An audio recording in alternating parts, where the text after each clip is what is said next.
अस्सलाम वालेकुम नाज़रीन, मैं हूं आपका मेज़बान अताउल्लाह मेमन। पीपल्स पार्टी के खिलाफ बनने वाला सिंध डेमोक्रेटिक अलायंस ख़त्म हो गया।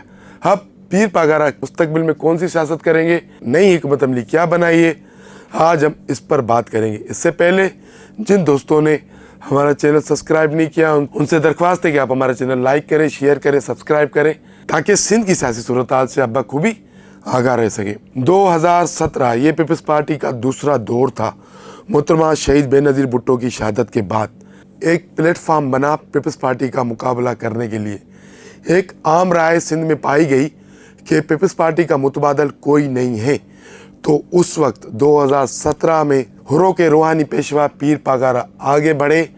उन्होंने जो पीपल्स पार्टी मुखालिफ तंजीमें थी या जो सियासी रहनुमा थे उनको एक प्लेटफार्म पे इकट्ठा किया। फिर बना ग्रैंड डेमोक्रेटिक अलायंस, जिसका शॉर्ट फॉर्म था GDA। अब 2018 का इलेक्शन आया। उस वक्त बहुत गर्म माहौल था कि पीपल्स पार्टी का 2008 से 2013 तक एक दौर गुजर चुका था। फिर 2013 से 2018 तक एक दूसरा दौर गुजर चुका था। तो लोग भी पीपल्स पार्टी से उकता गए थे, बेजार हो गए थे। तो एक यानी बड़ा सियासी माहौल गर्म था और कहा जा रहा था कि पीपल्स पार्टी का मुतबादल सिंध में वजूद में आ गया है GDA के नाम से, जिसकी क़यादत कर रहे हैं पीर पागारा। यानी कि जो फंक्शनल लीग, मुस्लिम लीग फंक्शनल लीग थी, उसको भी GDA में जम कर दिया गया। तो उसके अलावा जो दूसरी यानी कि कॉम्प्रेस पार्टियां थी, मुस्लिम लीग नून थी या PTI थी, उन्होंने भी पीपल्स पार्टी का मुकाबला करने के लिए GDA का सहारा लिया। 2018 का इलेक्शन आया। GDA बुरी तरह शिकस्त हासिल की सिंध में। तो उस वक्त ये कहा जा रहा था कि भाई 2018 का जो इलेक्शन है वो आसिफ अली जरदारी ने ख़रीदा है। तो बहरहाल GDA वाले खामोश होकर बैठ गए। 2018 के इलेक्शन के बाद GDA की खामोशी उनके लिए सियासी मौत साबित हुई। हुआ यूँ कि 2018 के इलेक्शन गुजर गए, GDA ने शिकस्त तस्लीम कर ली, कुछ दिन मुजाहरे हुए, फिर उनके जो सरगर्म रहनुमा थे वो साइड पे चले गए। 5 साल अवाम ने भुगता पीपल्स पार्टी को, सियासी मुखालफों ने भुगता पीपल्स पार्टी को, लेकिन GDA वाले घरों में जाके बैठ गए। कोई दुबई चला गया, कोई लंदन चला गया, कोई अमेरिका चला गया, कोई घर जाके सो गया। फिर 2023 का इलेक्शन आया। GDA फिर सरगर्म हो गई। जो सोए हुए थे वो फिर बाहर आ गए, जो बाहर गए हुए थे वो फिर वापस आ गए। इलेक्शन का माहौल था। लोगों में एक आम राय बैठ गई थी कि ये GDA वाले बरसाती मेंढके इलेक्शन के वक्त आते हैं, इलेक्शन के बाद फिर गायब हो जाते। तो इलेक्शन के मुहिम के दौरान कस्में खाई गई, वादे किए गए कि अभी हम मैदान छोड़कर नहीं जाएंगे, कुछ भी हो जाए पीपल्स पार्टी को इस बार शिकस्त देनी है। कुछ नहीं हुआ, नतीजा वही निकला जो 2018 में निकला। GDA को बुरी तरह शिकस्त नसीब हुई। 2018 के इलेक्शन में तो कुछ सीटें उनको मिली, लेकिन इस बार तो सिर्फ 2 सीटें उन्होंने हासिल की। फिर उसके बाद पीर पागारा भी मैदान में आ गए। उन्होंने एक ज़ोरदार प्रेस कॉन्फ्रेंस की और उन्होंने कहा कि ये इलेक्शन बेचा गया है, हमें हरवाया गया है, हम जीते हुए थे, हमें शिकस्त दिलवाई गई है, हमारी जीती हुई सीटें पीपल्स पार्टी को दी गई है। उन्होंने यहाँ तक कहा कि मुझे इलेक्शन से पहले बड़ों का पैगाम आया कि आप GDA को ख़त्म करें, फंक्शन लीग को बहाल करें, जो आपका हिस्सा है वो हिस्सा आपको मिलेगा। लेकिन बकौल पीर पागारा के मैंने वो ऑफ़र मुस्तरद कर दी, क्योंकि मेरी इन लोगों के साथ कमिटमेंट थी और मैं रास्ते में छोड़कर भागने वाला नहीं हूँ। ये तो सबको पता है। पीर पागारो ख़ानदान की एक रिवायत रही है, वो जिनके साथ खड़े होते हैं उनके साथ डट जाते हैं, फिर फ़ायदा हो या नुकसान हो वो नहीं देखते हैं। तो बहरहाल 2023 का जो इलेक्शन था उसके नताइज भी 2018 के इलेक्शन जैसे ही थे। GDA को बुरी तरह शिकस्त हो गई।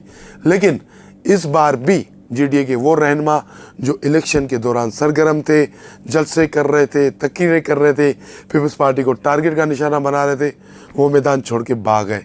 अभी आपको कोई भी ग्राउंड में नहीं मिलेगा। मिर्ज़ा फैमिली हो, जुल्फ़कार मिर्ज़ा हो, डॉक्टर फहमीदा मिर्ज़ा हो, गौस अली शाह हो या ज़फ़र अली शाह हो या रायला मक्सी हो, यानी कि जो भी इलेक्शन में सरगर्म थे वो सब लोग मैदान छोड़ के भाग गए। अब ग्राउंड बिल्कुल खाली है। अब बिल्कुल जीडीए का कोई वजूद ही नहीं है। सिर्फ एक रहनुमा है जो बेचारा सरगर्म भी है, मीडिया में ज़िंदा भी है, जीडीए को कायम दायम रखते हुए आ रहा है, वो है सरदार अब्दुल रहीम। तो सरदार अब्दुल रहीम साहब सिर्फ एक वन मैन शो जीडीए चला रहा है, बाकी और कोई भी नहीं है।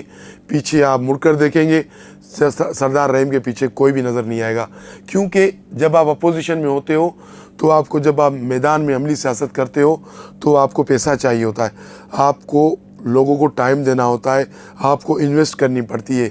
लेकिन अल्हम्दुलिल्लाह जो जीडीए के दूसरे रहनुमा है, अरबाब रहीम हो गया, रायला मक्सी हो गई, ज़फ़र शाह हो गया, गौस अली शाह हो गया, मिर्ज़ा फैमिली हो गई, या लाड़काने के उन अब्बासी फैमिली हो गई, जो भी यानी कि जो जीडीए का इत्तेहादी था, वो खर्चा नहीं करते। वो बोलते हैं नहीं, हम इक़्तिदार में आए। अभी 2024 के इलेक्शन के बाद कोई अमेरिका चला गया, कोई दुबई चला गया, कोई घर जाके सो गया, कोई बोलेगा ठीक है अब जब 2029 के इलेक्शन आएंगे तब देखेंगे, अब तो खामोशी से बैठ गए। तो हमारे ज़राए ने ये बात कन्फर्म की है कि जीडीए का चैप्टर अब क्लोज़ हो गया है। पीर पागारों ने जीडीए से हाथ उठा लिया है। आने वाले दिनों में पीर पागारों की सियासत मुस्लिम लीग फंक्शन लीग के प्लेटफार्म से होगी, और ये जो जीडीए वाले जो कॉम्परस रहनुमा रियाज चांडियो, अयाज लतीफ़ अली, जो इलेक्शन के वक्त साईं पीर पागारो वाह वाह वाह वाह वाह वाह, बस अब सिंध उलट जाएगी, सिंध में दूध की नदियाँ बहना शुरू हो जाएंगी, आप मैदान में आ जाओ, आगे करके इलेक्शन के वक्त, फिर जब इलेक्शन गुजर जाता है तो सब भाग जाते हैं। तो पीर पागारों ने भी फैसला किया है, इनफ इज़ इनफ, अब मुझे इन लोगों की ज़रूरत नहीं है। पीर पागारो फैमिली उसी मुस्लिम लीग फंक्शन लीग को बहाल करने जा रही है, और हमारे ज़राए ने इस इतलात को कन्फर्म किया है कि आने वाले इलेक्शन में जीडीए का कोई वजूद नहीं होगा। 2024 में जिन लोगों ने इलेक्शन लड़ा है वो या तो फंक्शन लीग में शामिल हो जाएंगे या वो कोई दूसरी पार्टियां देख लेंगे, लेकिन जीडीए का वजूद नहीं होगा। आने वाले दिनों में पीर पागारो मुस्लिम लीग फंक्शन लीग के प्लेटफार्म से सियासत करेंगे, ये बात तय हो गई है, क्योंकि पीर पागारों ने 2 तजुर्बे करके देखे और वो 2 तजुर्बे बुरी तरह नाकाम हुए। वो पीर पागारों की वजह से नाकाम नहीं हुए, वो जिन लोगों की वजह से नाकाम हुए वो पीर पागारों को भी पता है। तो ग्रैंड डेमोक्रेटिक अलायंस का वजूद ख़त्म। जैसे अभी एक आम रिवायती जुमला चल रहा है कि पीटीआई ख़त्म शुद्ध, तो इसी तरह पीपल्स पार्टी मुखालिफ इत्तेहाद ग्रैंड डेमोक्रेटिक अलायंस जीडीए ख़त्म शुद्ध। इनसाइड स्टोरी से आज के लिए इतना ही। कल मिलेंगे किसी अहम मौजू पर, किसी अहम इशू पर। आपसे हमारी दरख्वास्त है कि आप हमारे चैनल को लाइक करें, शेयर करें, सब्सक्राइब करें। बहुत शुक्रिया।